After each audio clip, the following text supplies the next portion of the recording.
이 보건업, 이제 병의원 같은 경우에는 이제 전문적 영역이다 보니까 굉장히 혜택을 좀 거의 안 주고 있습니다.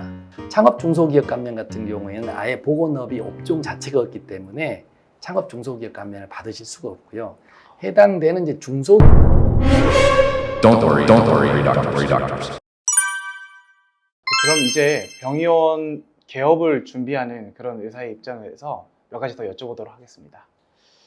개원하면 창업을 하는 거니까 세금 혜택이 아주 많을 거다.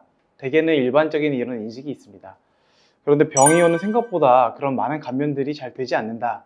이런 얘기들도 저도 들었는데 서울이나 수도권에서 개원을 하게 되면 그런 혜택이 좀 덜한 면이 있다. 이런 얘기도 있는 것 같습니다. 지역에 따라 차등이 좀 있는 것 같은데 뭐가 어떻게 달라지는 건지 또 개원을 준비하는 주니어 의사들이 알아야 될 것이 그 외에도 또 어떤 것들이 있는지 한번 여쭤보고 싶습니다. 네, 창업 관련해서 우리 국가에서 이제 운영하고 있는 법률이 이제 조세특례제한법이라고 있습니다.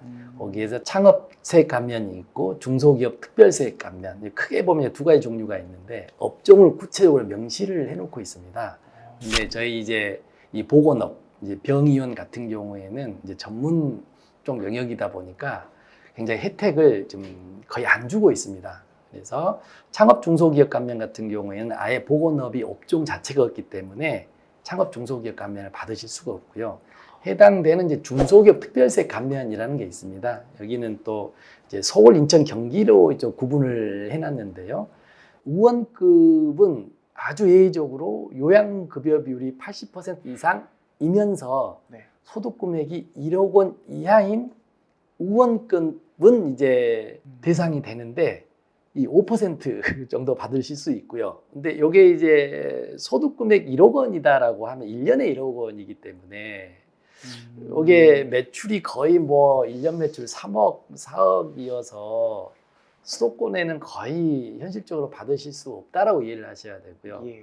또 이제 조금 더 공부해 보시면 그러면 창업하는 연도에는 네. 뭐 이제 뭐 10월 달에 개원할 수도 있고 이러면은 1억이 되지 않느냐라고 하는데요. 예. 이제 또 조세특례제한법에서는 이걸 연으로 환산해서 또 1억 원이 되는지를 파악을 해봅니다. 예를 들어서 10월 달, 뭐 11월 달에 개원을 했다 그러면 11월, 12월에 이제 소득 금액이 비용을 뺀 소득 금액이 2천만 원이더라라고 하면 월 1천만 원이지 않습니까? 예. 그럼 1년 12달로 환산하면 1억 2천이 되는 거죠. 그러면 또 이제 공제 대상이 되지가 않고요. 그래서 결국은 중소기업 특별세액 감면은 서울, 인천, 경기 외에 있는 병원급만 5% 가능하다라고 해서 법에서는 이제 수도권과 비수도권 이렇게 감면을 규정하는 것도 있고요. 뭐 중소기업 특별세액 감면은 서울, 인천, 경기 또 이렇게 구분을 해놔서 좀 더 전문적으로 들어가는데 보통 현실적으로 그냥 수도권, 비수도권 이렇게 표현하는 경우가 좀 있는데 결국 정리드리면 원장님들 입장에서는 공제받을 게 거의 없고 대신에 이제 현실적으로 운영 과정에서 가장 많이 받을 수 있는 게 고용중대 세액공제라는 게 있습니다. 상시 근로자가 창업하면은 창업한 연도에 당연히 신규 고용을 하게 되지 않습니까? 이렇게. 예.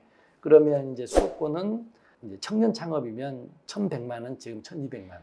이제 청년이 넘어가는 나이를 고용하시면 700만 원, 또 지방이면 770만 원. 이게 이제 굉장히 이제 큰 금액으로 이제 세액공제를 받을 수가 있다. 창업 관련해서는 현실적으로 좀 거의 공제가 안 된다라고 이해를 하시고 운영 과정에서 이제 고용중대 세액공제가 있다 이렇게 이해하시면 될 것 같습니다. 고용중대 세액공제는 예. 인원에 따라서 비례해서 받게 되는 건가요? 예, 맞습니다. 인원이 늘어나면 늘어날수록 1인당 아까 말씀드린 1,100만 원, 또 청년이 아니면 700만 원 기준으로 이렇게 되는 거고요. 10명, 20명 병원급 같은 경우에는 굉장히 이제 빠르게 한 3,4년 정도까지는 이제 상시 근로자가 증가를 하기 때문에 굉장히 많이 받으실 수가 있습니다. 다만 이제 1년에 받으실 수 있는 한도가 최저한세라는 게 있습니다. 최소한 아무리 법에서 공제가 된다 하더라도 뭐 이 정도는 납부해야지라는 선이 있거든요. 이제 거기까지는 공제를 해주고 이제 10년간 이유를 해서 계속 받으실 수가 있기 때문에 창업 자체로는 감면이 거의 없지만 운영 과정에서 고용중대 세액공제가 있다 이렇게 하시면 될 것 같습니다. 규모에 따라 고용중대를 적절히 하시는 것이 여러모로 네. 도움이 될 것 같습니다. 예, 맞습니다. 또 한 가지 가볍게 질문을 더 드리겠습니다. 이 세금을 아끼려고 여러 가지 방식으로 투자를 했다가 오히려 손해를 보는 경우들도 있다고 그러는데요. 뭐 그런 게 어떤 게 또 있을까요? 아마 대표적으로 벤처 투자 소득공제라는 게 있습니다. 저도 들어봤습니다. 예, 여기 이제 소득공제와 세액공제가 이제 우리 세법에 있는데, 소득은 말 그대로 소득에서 공제하기 때문에 비용 처리해준다라는 개념을 이해하시면 됩니다. 거기에 세율이 곱해지는 거고요. 세액공제는 세금 자체를 이제 공제를 해주는 거기 때문에 똑같은 금액이 1,000만 원이 소득공제다, 1,000만 원이 세액공제다라고 하면 1,000만 원의 소득공제는 거기에 세율을 곱하기 때문에 실제로는 본인이 40% 구간에 있다 그러면 40%만 혜택을 보는 거고요. 세액공제는 금액 전체를 이제 혜택을 보는 겁니다. 근데 세액공제가 더 좋은 거네요. 훨씬 그래도 고용증대 세액공제인 거죠, 네. 말씀드린. 근데 벤처 투자 소득공제 비용으로 인정해 준다라는 개념으로, 비용은 아니지만 우리 페이닥터님 입장에서는 그냥 비용 처리해 준다라고 하는 게 좀 이해하기가 쉬울 거고요. 가장 큰 게 주식 투자하고 비교를 해드리면 10% 20%의 차익은 발생할 수 있는데 원본이 없어질 수 있기 때문에 벤처 투자 소득공제는 원본 손실에 대한 위험이 있고 100% 공제를 해준다 하더라도 비용으로 인정을 해주는 거기 때문에 본인이 적용받는 세율만큼만 혜택이 있어서 원본 손실에 대한 리스크는 반드시 있는 거고요. 하지만 최근에 이제 MSO 법인이라고 이제 병원의 이제 관리법인 형태로 운영하시는 법인들이 있습니다. 거기에 이제 실제 운영이 잘 되다 보면 유상증자랄지 아니면 돈이 좀 들어가야 되지 않습니까? 그 들어가는 돈을 벤처 투자 소득공제 형태로 이제 투자를 해줄 수 있죠.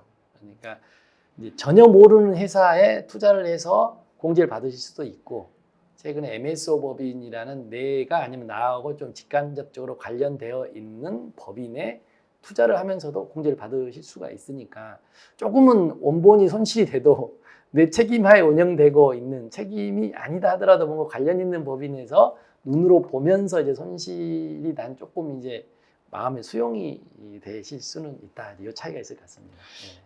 어쨌거나 투자는 늘 원금 손실을 동반할 수 있기 때문에 네, 맞습니다. 그 부분에는 주의가 필요한 것 같습니다. 네.